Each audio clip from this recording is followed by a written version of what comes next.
I'm good now. Genuinely good. I have my own place, a job I actually like, people who show up for me.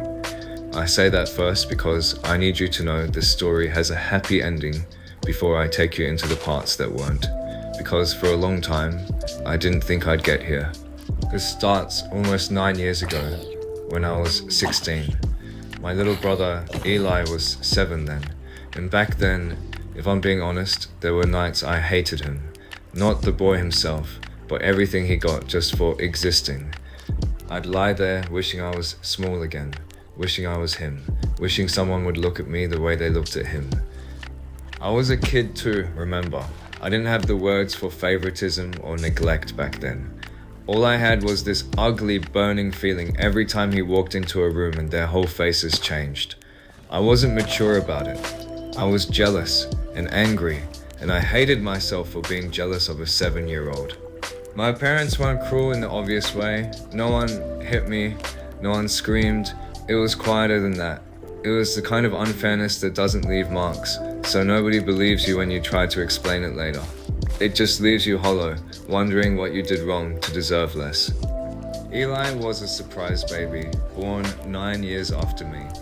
My mum used to say he was her second chance at doing it right. I heard her say that more than once, right in front of me, like I wasn't standing there. Like I hadn't been her first chance, like her first chance had somehow failed. Every report card I brought home got a nod and a good job before my dad went back to his phone. Every drawing Eli scribbled got taped to the fridge like it belonged in a museum. I once got straight A's for an entire semester. Nobody mentioned it at dinner. Eli learned to tie his shoes that same week. Ooh, we celebrated with cake.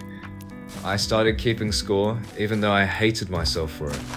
Mine, the year I turned 15, my parents forgot until 9 p.m. and ordered a gas station cake. My mum laughed about it. Oh, we totally spaced. I laughed too, but inside I was screaming, thinking, would you forget his? I used to picture things, petty, childish things, him getting in trouble for once, them yelling at him the way they never did. I'm not proud of it, but that's what unfairness does to a kid. It turns you into someone who wants the golden child to fall, just once, just so you're not the only one who ever feels small.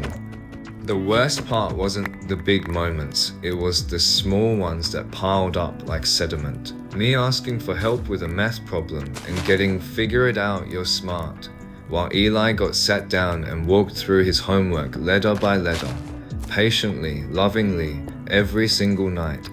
I used to sit on the stairs after everyone thought I was asleep and just listen to my dad reading Eli bedtime stories in that warm, syrupy voice he never once used with me. I don't remember him ever reading to me. Maybe he did, but I remember every night he didn't, and that tells you something about which memories actually stuck. When I turned 16, I asked for something simple, a part-time job so I could save for a car eventually. My dad said no, said I needed to focus on being a role model for your brother. Meanwhile, Eli, at 7, got a $200 remote control car for absolutely no reason on a random Tuesday. Being the role model apparently didn't come with rewards, just responsibility. I started pulling away, eating dinner fast so I could disappear into my room, stop showing them report cards at all, because what was the point of handing someone proof of effort they were never going to acknowledge? I remember thinking, very clearly at 16 years old, I am furniture in this house. I am useful. I am not loved the way he is loved. The moment that broke something in me happened at my own graduation. I was the first person in my family to graduate at the top of my class.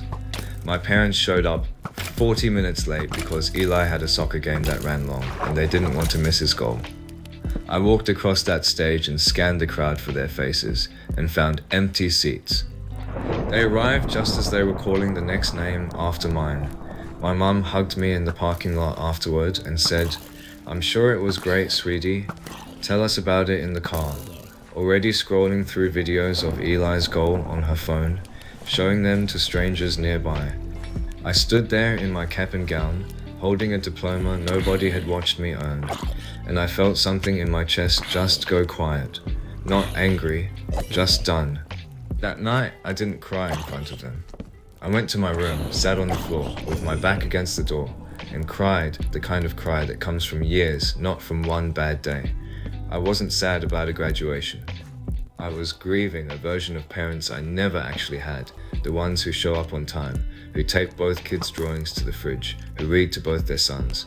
I decided that night I was going to build a life so undeniably good that they'd eventually have to see me. Not for revenge exactly, more like proof. Proof that I existed, that I mattered, that I wasn't just the practice round before they figured out how to love a kid right. So I worked, I got a job. My dad couldn't stop this time because I was 18 and it was legal and none of his business. I saved every dollar. I applied for scholarships. Nobody helped me fill out. I got into a program 2 states away and I took it, partly for the opportunity, mostly because I needed distance to breathe. The years that followed weren't glamorous.